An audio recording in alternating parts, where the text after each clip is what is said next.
اسی لیے تو میں معراج کی شب کے متعلق بھی یہی کہتا ہوں، رسول رات کے وقت سفر پر گئے تھے، کتنا لمبا سفر کیے ہیں، صرف اگر مکہ سے بیت المقدس کا سفر ناپ لیں تو 1.5 مہینے کا سفر تھا، اور اس کے بعد آسمانوں کا سفر، خود میرے آقا فرماتے ایک آسمان سے دوسرے آسمان کی مسافت 500 سال اگر گھوڑا دوڑے تو بھی نہیں طے کر پائے گا۔ اس طرح 7 آسمانوں کا سفر، جنت و دوزخ کے نظارے، عرش و کرسی، لوح و قلم، سب کا دیدار، پھر بارگاہ الہی میں پہنچ، پھر اس کے بعد واپس تشریف لائے۔ لیکن یہاں حیرت اس بات کی ہو رہی ہے، رسول جتنا چاہے لمبا سفر کریں، جب یہ کہا جاتا ہے زنجیر بھی ہلتی رہی بستر بھی رہا گرم، تا عرش گئے پھر آئے محمد صلی اللہ تعالی علیہ وسلم، اب عقلیں حیران ہوتی ہیں، شارٹ ٹائم میں، اتنے وقت میں بستر گرم کتنی دیر رہتا ہے؟ 1 منٹ 2 منٹ، زنجیر دروازے کی کب تک ہلے گی؟ 1 منٹ 2 منٹ، 1 منٹ میں 7 آسمانوں کا سفر، جنت دوزخ کے مشاہدے، یہ سب کیسے ممکن ہے؟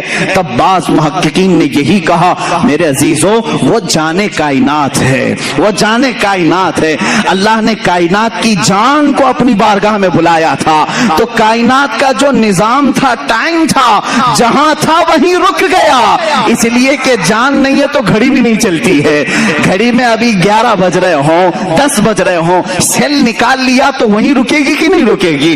اور تم 4 گھنٹے کے بعد سیل ڈالو گے تو 4 بجے سے نہیں چلے گی، کہاں سے چلے گی؟ 12 پہ اگر سیل نکالا تھا 12 سے ہی چلنا ہے، اس لیے کہ تم نے اس کی جان نکالی تھی، اب جب جان ڈالو گے وہیں سے چلے گی۔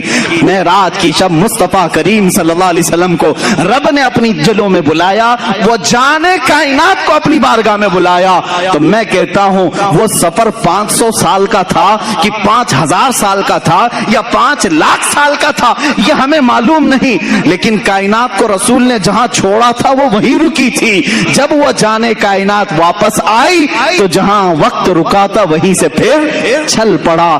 یہ ہے معجزہ میرے آقا صلی اللہ علیہ وسلم کا، تمہیں ماننا پڑے گا وہ جانے کائنات ہیں، وہ اصل کائنات ہیں، وہ مقصود کائنات ہیں۔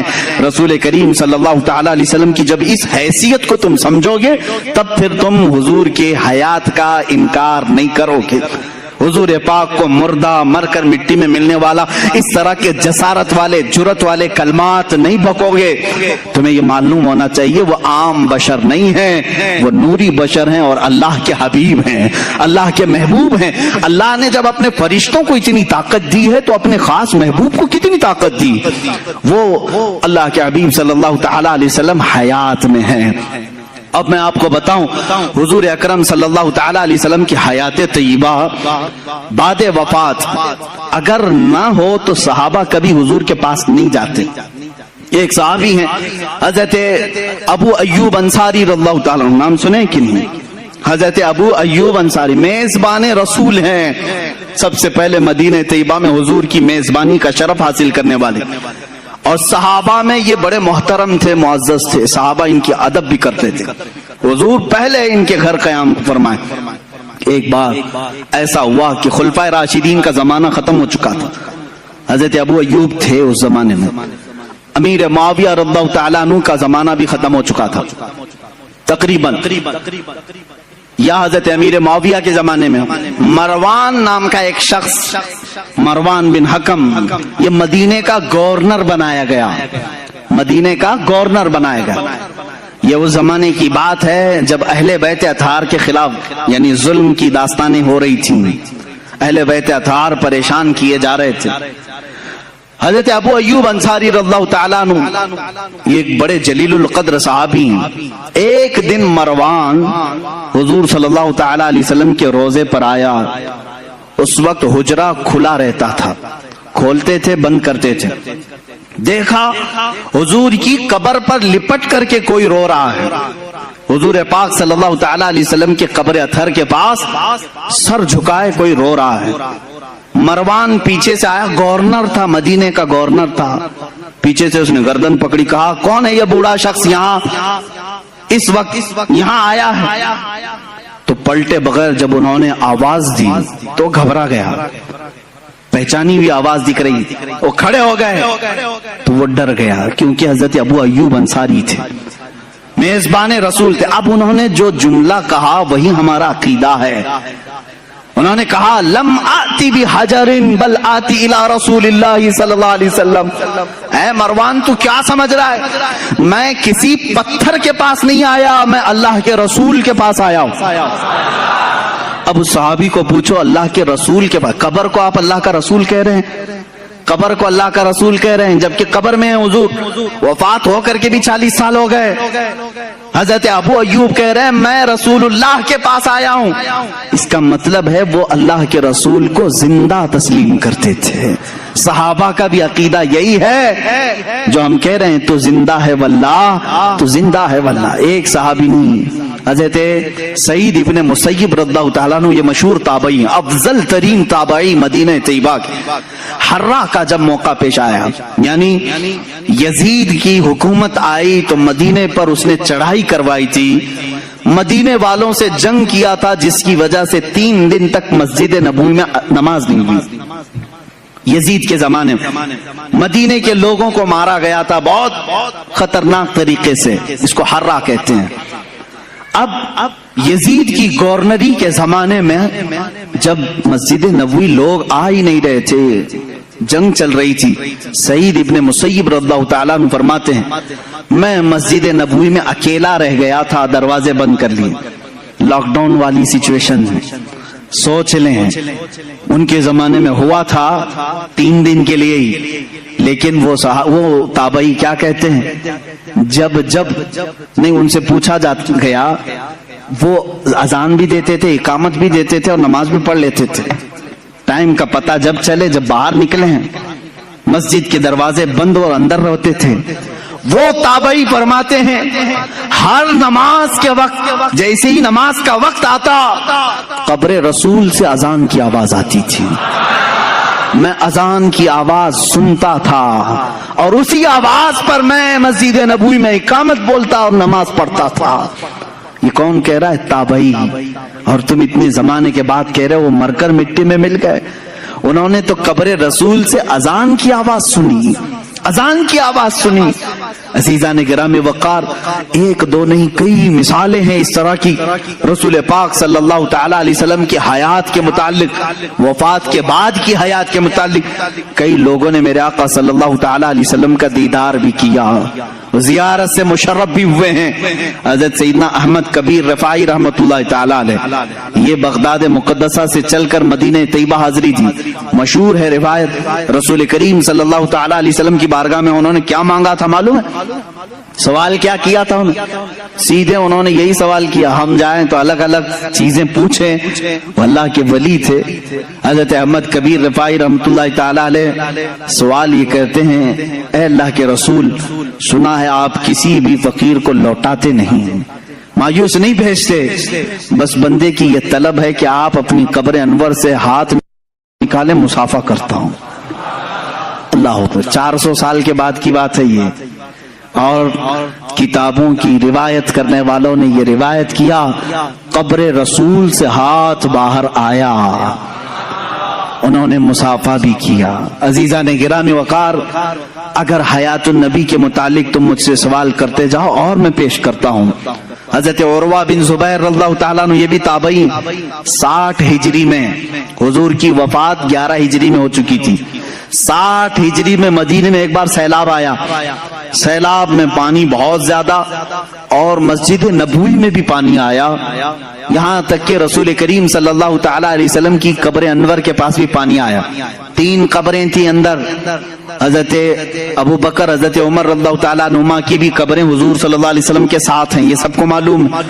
ایک قبر کھل گئی اور پیر بھی دکھنے لگا، پیر بھی دکھنے لگا. 60 ہجری کی بات کر رہا ہوں، یہ حدیث پاک میں موجود ہے. اس وقت مدینے والے جمع ہو گئے، اے آؤ مدینے والوں، رسول اللہ کا قدم دکھ رہا ہے، رسول پاک صلی اللہ تعالی علیہ وسلم کا قدم ظاہر ہے. تو سب جمع ہوئے، بھیڑ لگی. حضرت عروہ بن زبیر رضی اللہ تعالی، حضرت زبیر کے بیٹے، یہ آئے، انہوں نے لوگوں کو ہٹایا، غور سے دیکھا اور کہا واللہ ما هذه قدم رسول اللہ صلی اللہ علیہ وسلم، قسم خدا کی یہ رسول اللہ کا قدم نہیں ہے بلکہ یہ عمر ابن خطاب کا قدم ہے.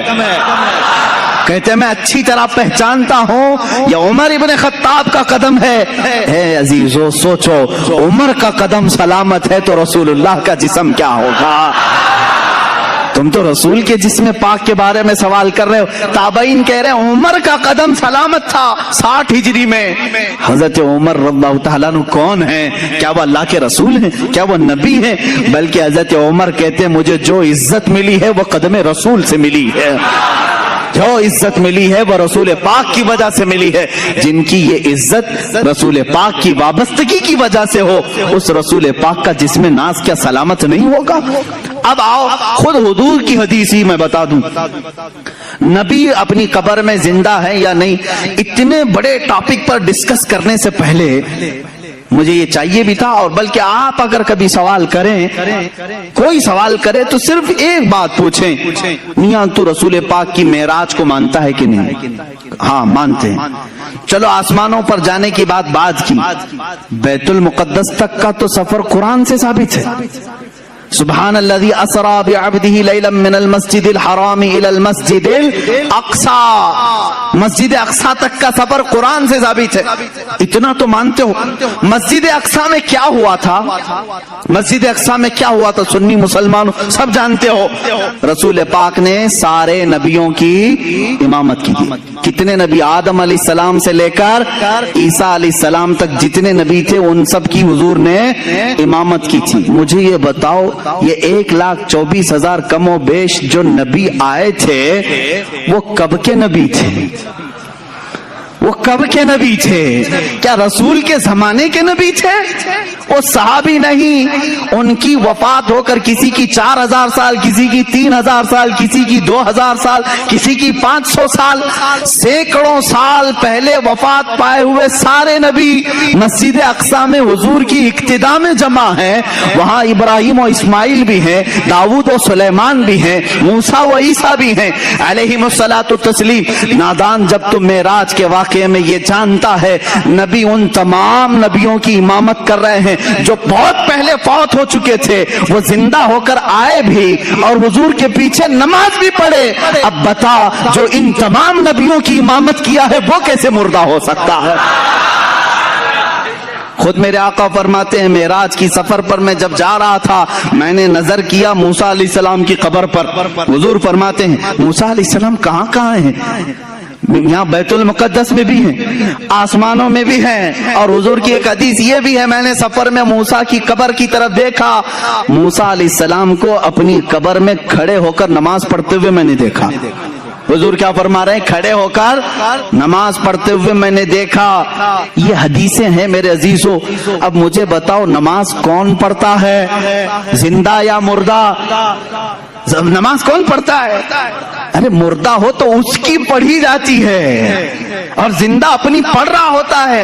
اور اللہ کے نبی فرما رہے ہیں موسیٰ علیہ السلام کو میں نے قبر میں نماز پڑھتے ہوئے دیکھا. جب موسیٰ اپنی قبر میں نماز پڑھنے کے لیے زندہ ہے, میرا عقیدہ یہ ہے تو زندہ ہے واللہ, تو زندہ ہے واللہ. میری چشم عالم سے چھپ جانے والے رسول کریم صلی اللہ تعالی علیہ وسلم کی حیات طیبہ کے لیے بہت ساری دلیلیں ہیں, خود احادیث سے ثابت ہیں. دوسرے نبیوں کی جب زندگی ثابت ہے تو رسول کی زندگی بھی تمہیں ماننی پڑے گی. آؤ اب صحابہ کا ہی عقیدہ سب سے بہترین عقیدہ ہے نا, سب سے بہترین عقیدہ.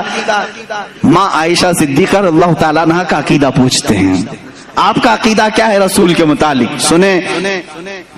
جب رسول کریم صلی اللہ تعالی علیہ وسلم وفات پا گئے, حضور پاک صلی اللہ تعالی علیہ وسلم کی وفات ہوئی, آپ کا دفن, آپ کی تدفین کہاں ہوئی؟ وہ حجرہ عائشہ ہے. حضرت عائشہ صدیقہ کا وہ مکان تھا, اسی میں وہ آرام فرماتی تھی. حضرت عائشہ کے حجرے میں حضور کی تدفین ہوئی, سب کو معلوم ہے. حضرت عائشہ صدیقہ کے پاس ہی چابی رہتی تھی. حضرت عائشہ کمرہ کھولتی تھیں, کمرے کے اندر جاتی تھیں, صفائی کرتی تھیں. چند سالوں کے بعد حضرت ابو بکر صدیق کا وصال ہوا. حضرت ابو بکر صدیق بھی کہاں دفن ہوئے؟ رسول پاک صلی اللہ علیہ وسلم. ان کی بھی تدفین کا انداز بھی یہ ہے, انہوں نے وصیت کی تھی میرا جنازہ حجرے کے سامنے رکھ دینا, اگر رسول سے اجازت ملے تو دفن کرنا.